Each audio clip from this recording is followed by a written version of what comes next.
All right, up next we have my beautiful Libra Risings. So this is your 2022 forecast for the year. I have my astrology notes for you guys right here, and I'm pulling tarot cards to go along with the major transits to kind of get more information about how this will affect you. If you guys are interested in a personalized reading, I do have 2022 readings up on my website, and I definitely recommend those to see how things will unfold for you in particular.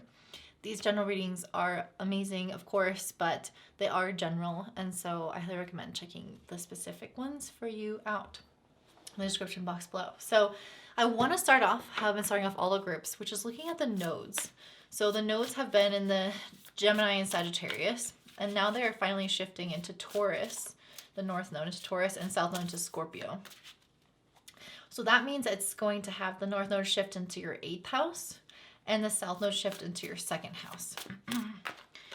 Which is not my favorite in terms of finances, having the South node transit your 2nd house. It's kind of like the South node is very related to karma. And being in Scorpio, there's a large purge happening, essentially.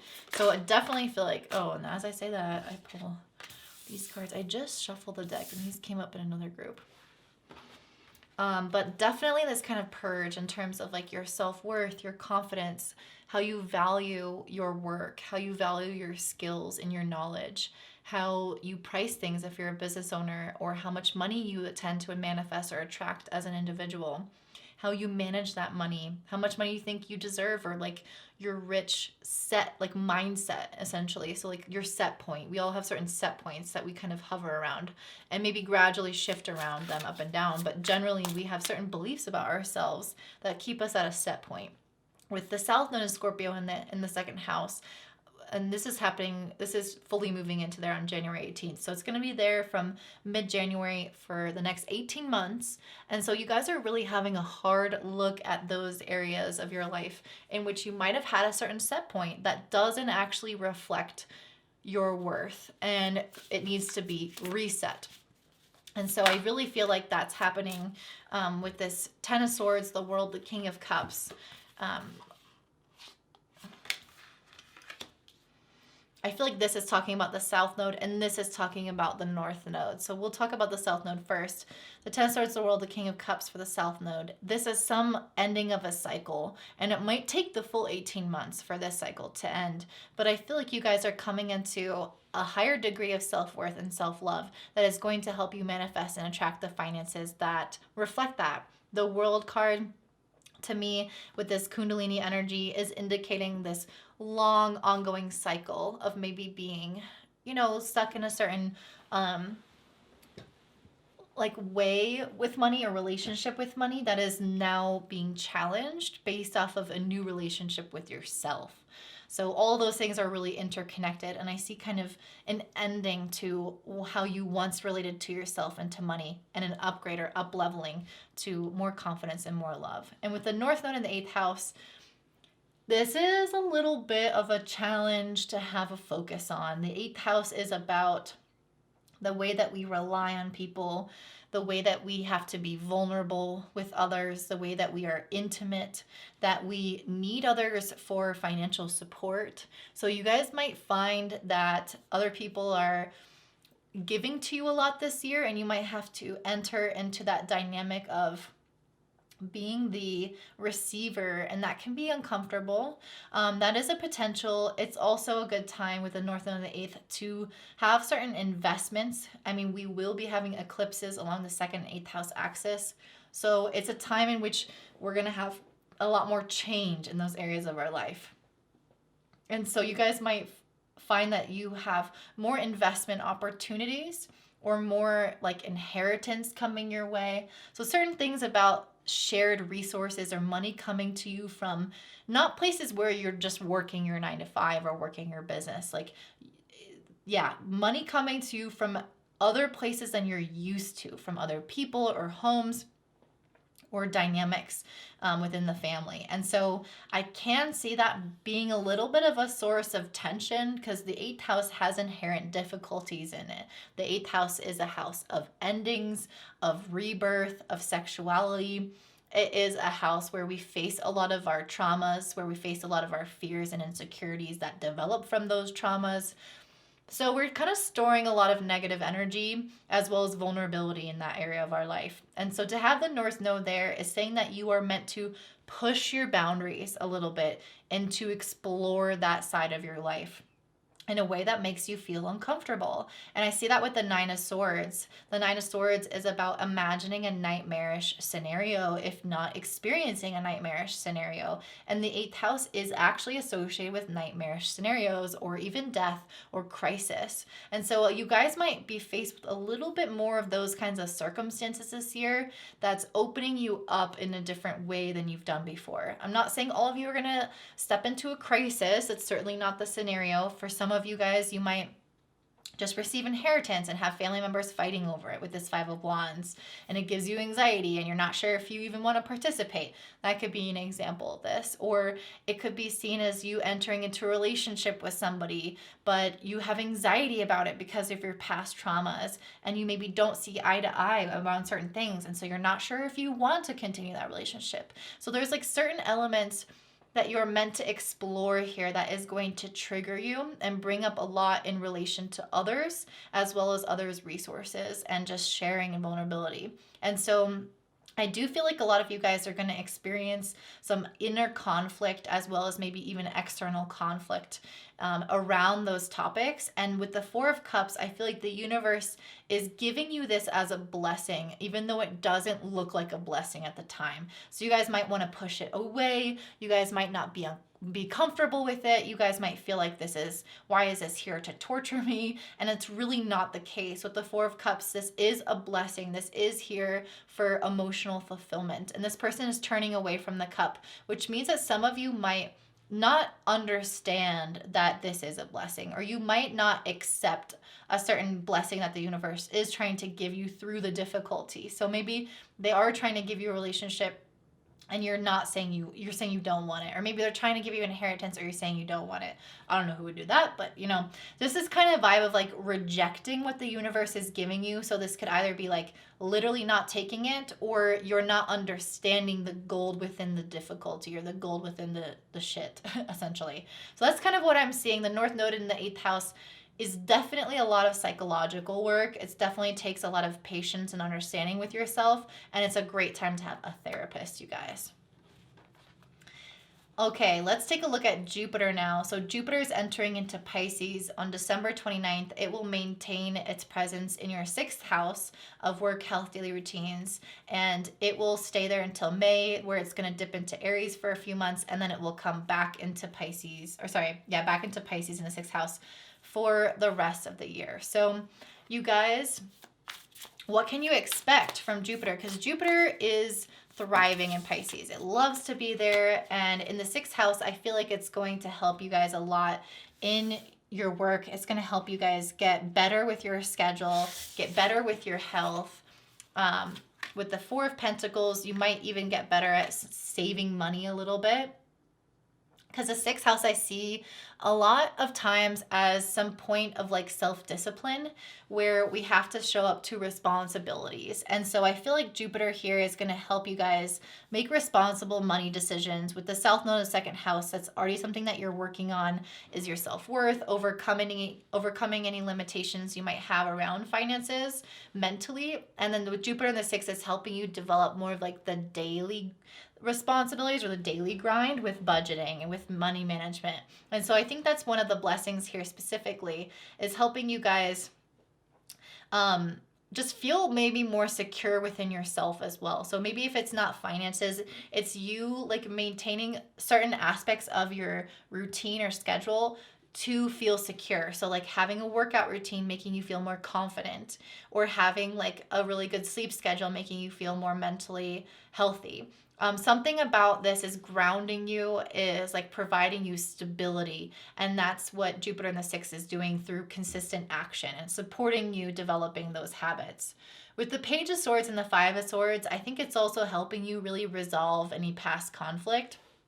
The sixth house can indicate maybe conflict with coworkers, with the Five of Swords here. So maybe if you guys have had or do experience any kind of butting of the heads with coworkers, I could see you really working that out, being really adaptable, and things kind of like you kind of like picking up and moving on really quickly from situations in which you felt like were difficult or were challenging. Because sometimes the sixth house is where we experience it's one of the challenging houses in astrology. The 6th, 8th, and 12th houses. Some say the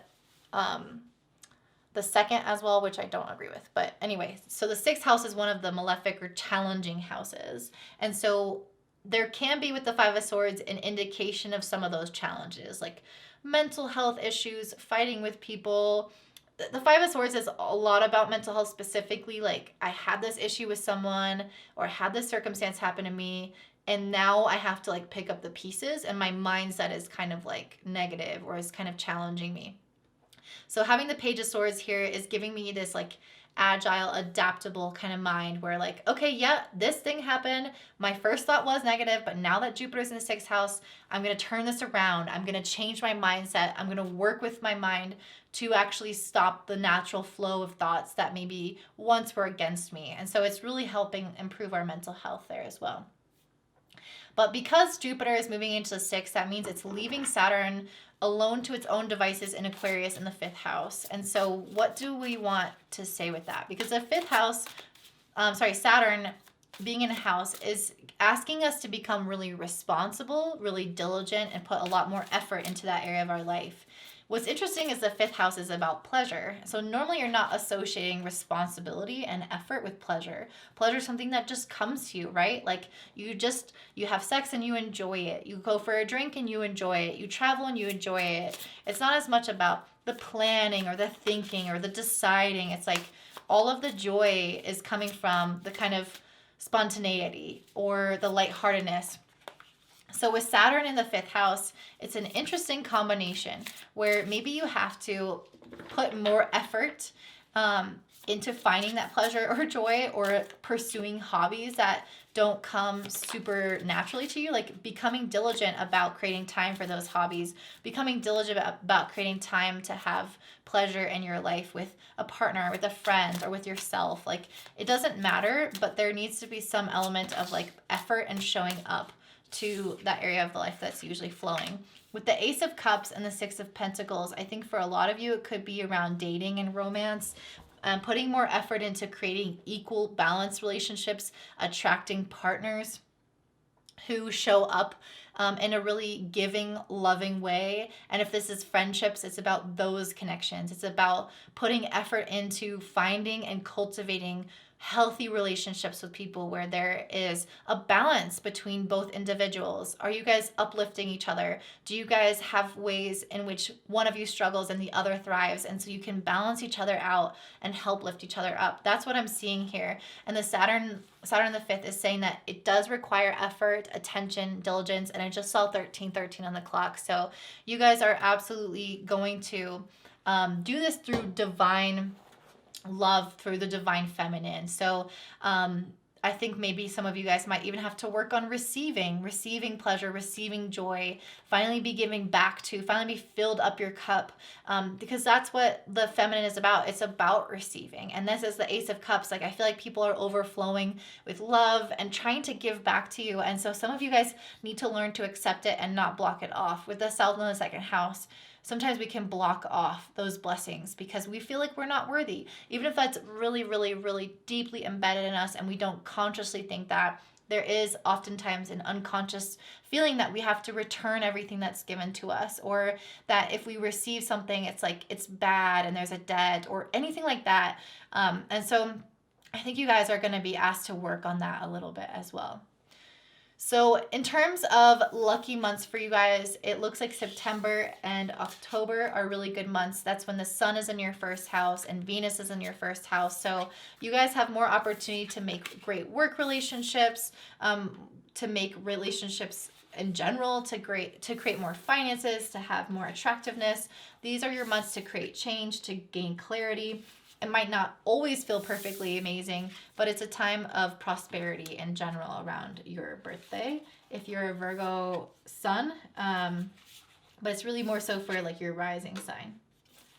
Okay, now let's talk about specific dates. So I first want to look at the beginning of the year when we have Venus retrograde in Capricorn. So that's currently happening at the time of me filming this. And boy, have I seen this go down, you guys. I have seen countless car accidents, including myself, who got into a hit and run, and that person just didn't give up. They just took off. Now I have to pay for it, $500 out of my pocket. And my insurance goes up. I've seen relationships start deteriorating, breakups, separations, all boundary issues coming up, issues from the past arising. And so I absolutely feel like this is a time in which you guys are really examining that at the beginning of the year. We're all going through it. And it will be retrograde until January 29th. So we are going through it till the end of the month. And then after that, we are having Venus still in Capricorn until March. So essentially, this period of our lives is a lot about reflection. And for some of you guys, this is hitting your 4th house, or for all of you guys. So this is really hitting home, quite literally. The 4th house is about our home.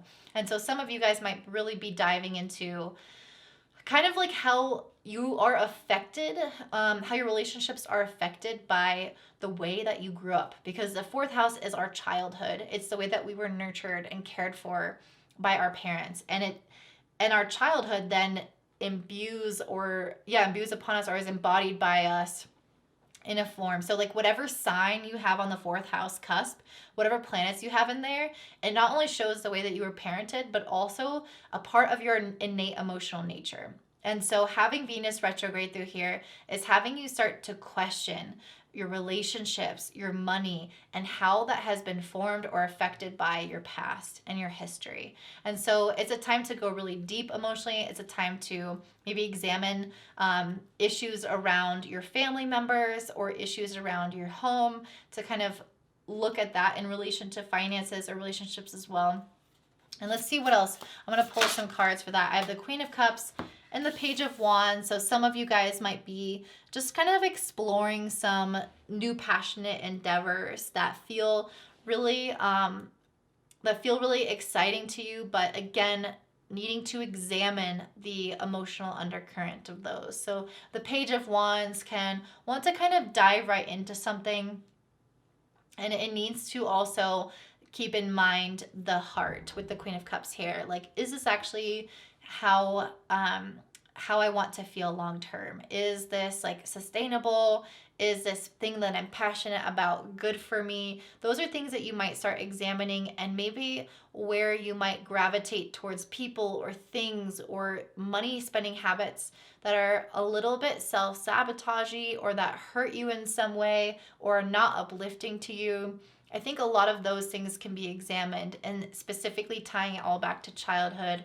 Like, why do I want to see this person? Why do I want to spend money like this? Like, did my parents spend money like that? Does this person remind me of my mom or my dad? Like, how are all these new beginnings connected to my past? And is it actually creating an uplifting experience? And for some of you it might, for some of you it won't. But the Queen of Cups is a lot about trusting your intuition and allowing these moments to heal you. So if you are connecting to something now that's related to your family or to your past, it's meant to come up to bring healing. So not to just trigger the F out of you, but to help you close out that childhood chapter that is really just unnecessarily sitting open on your table.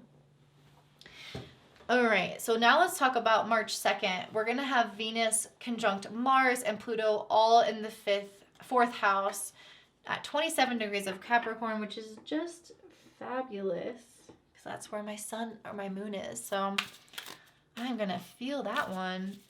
Venus, Mars, and Pluto. This is an interesting mix. Mars and Pluto together bring a lot of intensity, can be really challenging. But with Venus there, it can tie in rewards and success with the 6 of Wands, financial success. It can tie in positive outcomes in relationships. So it's like, it's interesting to kind of see how this might play out. 6 of Wands, the Lovers.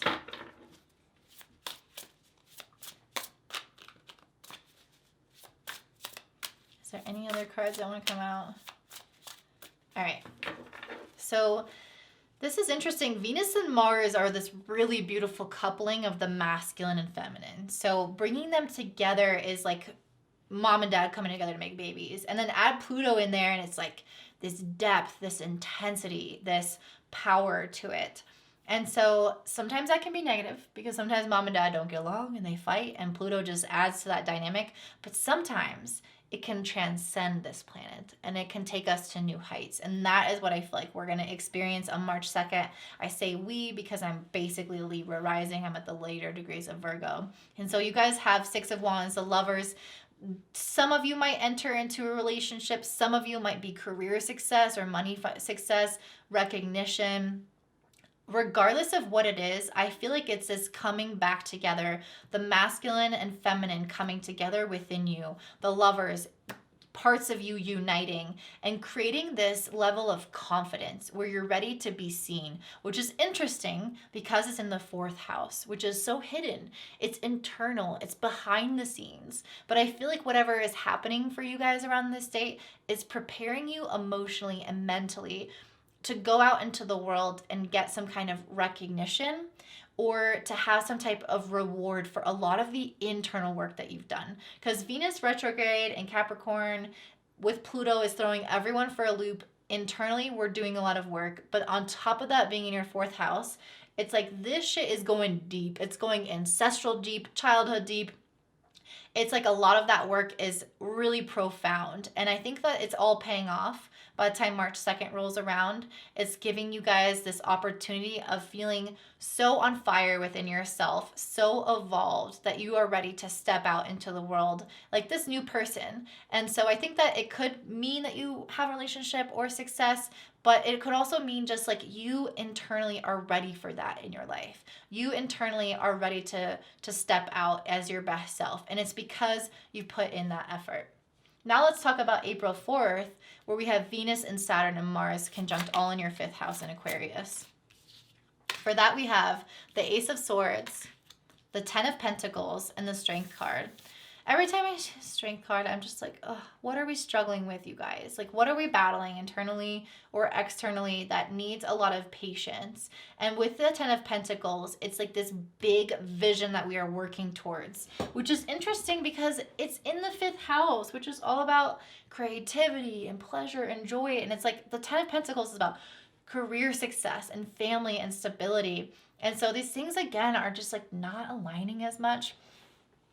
So I feel like it's interesting to have these dichotomies because maybe it is Saturn in the fifth is like making money off of our creative visions or anyway, needing to put effort into our pleasure and joy, like I was saying. So I think that some of you guys might experience some kind of breakthrough on how to create stability in something that you've been struggling with in terms of the pleasure. That thing that I was talking about earlier about Saturn in the fifth, about like, maybe it's the people you're dating. Maybe you have trouble receiving. Maybe it's like having trouble with, your children, those kinds of things. Like, I see you guys having some type of breakthrough around this time that is helping you end the struggle. And that's what I see. I mean, with the Ten of Pentacles, it's like this really stable foundation that's coming from a realization, that's coming from a truth. And so I think that this is going to really help you guys move past some of those blockages that you experience in that area of your life around receiving pleasure, joy, creativity, childhood dynamics, dynamics with children, all those things. On April 13th, you're going to have Jupiter and Neptune conjunct in the sixth house in Pisces. This is exciting to me. This is a beautiful time in terms of relationships. Not the best for work, but if you have work relationships, that can be really helpful. I pulled the Star card, and I feel like that's all I want to pull for this one.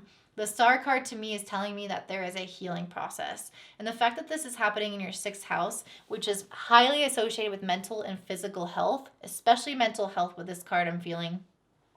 I'm getting the sense that if you guys have been suffering certain ailments, if you guys have been suffering from certain mental blocks or self-criticisms or any kind of like mental thing, I think that this Star card and Jupiter Neptune aligning is helping you have so much self-love and compassion and healing from those past thoughts or those mentalities that you maybe have held on to. So this to me is like really The universe just filling up your cup, loving on you, and giving you the mental and emotional support that you need when these planets align. Let's talk about July 1st now. So we'll have Mars in Aries in the 7th house squaring Pluto in the 4th. So this could be a time in which relationships do struggle a little bit. You could be extra driven by relationships, alternatively. So it's not just about like things going bad. It's just generally with Mars and Pluto, there's a little bit more resistance. So like even if things are trying to go good, you have to push through a little bit. It's like the determination, the grit. It's like, yeah, you're determined because things are not coming easily, right? Like you have the grit and the endurance because it's an uphill battle. And so that's kind of what I'm seeing here is like there's some aspect of relationships and that dynamic with like your childhood that I was talking about here with the Queen of Cups and the Page of Wands where you're kind of going back into your childhood, all that stuff. Like all that could come up again to be resolved in relationships. Like Mars and Aries in the 7th is like people kind of triggering you, pushing on certain buttons to help you realize certain things about relationship dynamics. With the Sun is like, I finally have this clarity about a certain relationship or about a certain aspect of myself and how that's connected to my family. And it allows you to complete a cycle. So maybe I think in March where you were really moving towards completing the cycle, it's like July, it actually completes. So I do feel like these messages are connected. So it just feels like a resolution is on its way. Now let's talk about August 1st, where we're going to have a really complex set of aspects occur. We have Mars and Uranus conjunct in your 8th house in Taurus. This brings on a lot of sudden change. And the 8th house is already a lot about kind of upheaval of certain things in our life or endings of certain things. And so this could feel like a big one or an intense one for you guys. And so this is a time in which, yeah, things happen really suddenly. And with the square with Saturn in the 5th, I think it's challenging you let me actually see, because I feel like this could really benefit your career, because this Mars and Uranus in the 8th house is also sextiling Venus and Cancer in the 10th. So whatever like really big change or ending happens, it's helping you move forward in your career. But with the square to Saturn, it might be a little bit conflicting with existing relationships, or it might be a little bit conflicting with like certain habits that you have around like indulging in things. And I feel like with the Wheel of Fortune and the 7 of Wands, it's trying to say that you are going through this like complete cycle of rebirth here. And you are being reborn through the ashes. So that means that something is likely ending or falling away or just changing in a really drastic way. Like the energy of what was there is completely transforming to look different. Even though it might be the same situation, it's like done differently. And so that's really what I'm seeing with the 8th house, like Mars and Uranus there, is like this complete overhaul in one area of your life. And the 8th house can indicate something around just like regeneration in general, or it can talk about like your intimacy with a partner or your resources with a partner. So something about that like suddenly changing, maybe suddenly getting an investment like from like that, kind of like what I was talking about earlier with having the North Node in the 8th house. This is the day on August 1st when you guys might start to see some of that come through. So where you might get your investments might start paying off, or someone might or you might want to put money into a house, or you might get money from inheritance. Like stuff like that will start to come through in August 1st. So the Wheel of Fortune card is saying like literally your fortune could change and you could have different finances than you had before. But there's something really radical about you changing in that process as well with the 7 of Wands.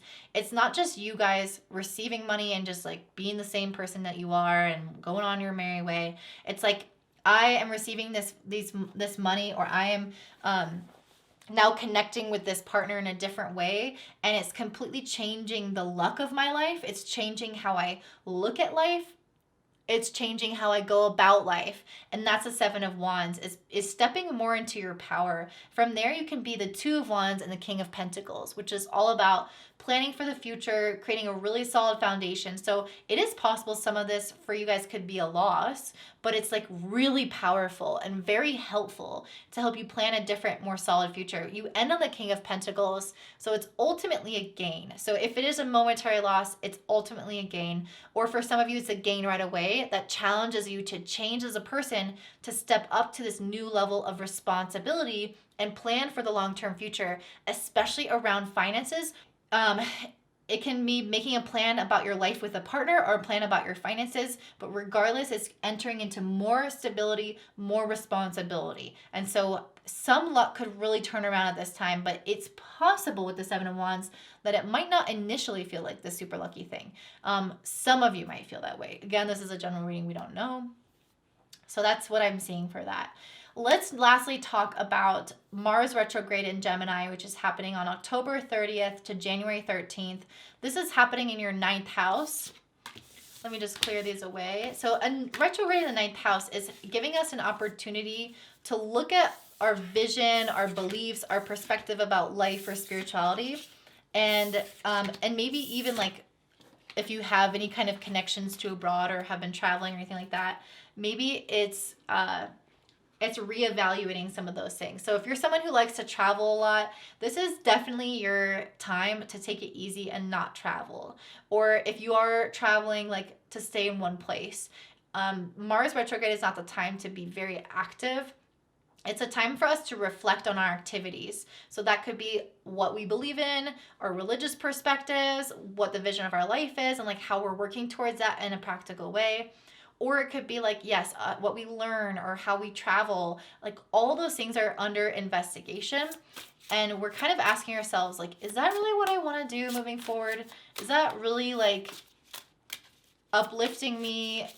Yeah. And so Mars retrograde is kind of challenging us to look at whatever maybe isn't uplifting us and stop it, as well as go further into the things that are, but maybe after when it's direct on January 14th of 2023. So this is interesting. The Six of Cups and the Page of Pentacles. I feel like you guys might be examining a little bit more stuff from like past, like the memories specifically. With the Six of Cups, it's always bringing up like childhood and past. With the Page of Pentacles, it's like things that we enjoy or once did. And this is kind of what I saw for another group as well. I can't remember which one now, but Mars retrograde is not really about doing new things. But a lot of times retrogrades will bring up things that are kind of new in the way that we haven't done them in a while, but they are actually from the past. So for example, Venus retrograde right now, not a great time to make a brand new purchase on something that you need. But I have been needing a laptop. I know I've needed it for like 6 months, and now I'm like about to start traveling. I'm like, okay, I actually have to buy one now. Like I can't put this off anymore. And so now it's Venus retrograde, this purchase that I've always needed, that I've known I've needed, that I thought about for a long time from the past, is coming back up for me to act on it now. So that is something that we should do, not start something new, but bring up something from the past to resolve it or to dive further into it. So that is what I'm seeing with this Mars retrograde in the 9th house. I feel like there might be some hobbies or things that you like to learn or things that you like to do from your childhood or from the past that were very fulfilling to you, that were very exciting to you. And it's telling you with the Page of Pentacles to dabble in them. And normally what I'm saying with Mars retrograde is rest, reflect. Yes, do those things, but reflect and then integrate some of those things from the past. Because I think with the Page of Pentacles, it has an opportunity to grow into something substantial in your life. It won't at first, but it's here for you guys to dabble in, to explore. And so if something comes up on October 30th of next year to January 13th of 2023, if something from the past comes up, allow yourself to dive into it, especially learning-wise. Although the 9th house can also be about learning through experience. And that's what I see with the Page of Pentacles, like getting your hands in the soil and learning about plants by touching them, feeling them, eating them, not just like thinking about them. The 9th house can be really philosophical, but really experiential as well. So you have the opportunity to dive back into some subject that you've loved from the past, or some kind of hobby, something that feels like it's a part of your essence, but has been neglected. And so that's what I want you guys to use that time for. year. All right, the very last thing that we're going to end on is your animal. So the way that you start the year versus the way that you end the year. So you start the year as the otter and you end the year as the shark and the dolphin. These are such different energies, you guys. Wow. So starting the year as the otter, I feel like you guys are coming into this year just fully ready to enjoy the pleasures of life, right? I mean, you do have, I mean, I guess it's moving, yeah, basically on December 20th, so kind of like the end of the year. Until the end of the year, we have Jupiter in the 5th house. So it's still like getting all the good stuff out of having Jupiter in the 5th, like getting all the good stuff about socializing, dating, following your hobbies. It just feels like really playful, really light, like you're entering into this year feeling joy, and not taking life like super seriously. But then I feel like you guys learn to have a little bit more of a balance between playfulness and like serious understanding of the self, going into the depths, facing things head on. So it's like you guys are doing maybe some shadow work, some more intense personal exploration, but you're also really balancing it with this creativity and this joy and this pleasure that comes with the dolphin. And the dolphin is also one of the animals that has sex for pleasure. And so I feel like you guys are stepping truly into your pleasure. Like you start off the year as the otter, which is very playful, but maybe they're not like as pleasure seeking, if that makes sense. It's like they're willing to dabble, they're willing to try, they're willing to have fun, but it's like really embracing the feeling good, really diving into that is the dolphin. The dolphin knows how to play, but it also knows how to experience the pleasure of playing. So it's like even more richness to that experience is coming, plus the depths of the shark. And so you guys might have to face some things with having the North Node in the 8th house. You are meant to face some shadows, but the shark is here to help you do it. The shark is saying that you've tackled it head on all year long, and you are emerging really strong and ferocious and a little bit intimidating by how strong you are after these experiences. So that is what I'm seeing for you, Libra Rising. If it resonates, please like and comment down below. And if you're interested in a personal reading for 2022 for your astrology chart, then definitely check that out in the description box below. And I hope you guys have a bombastic day. Bye.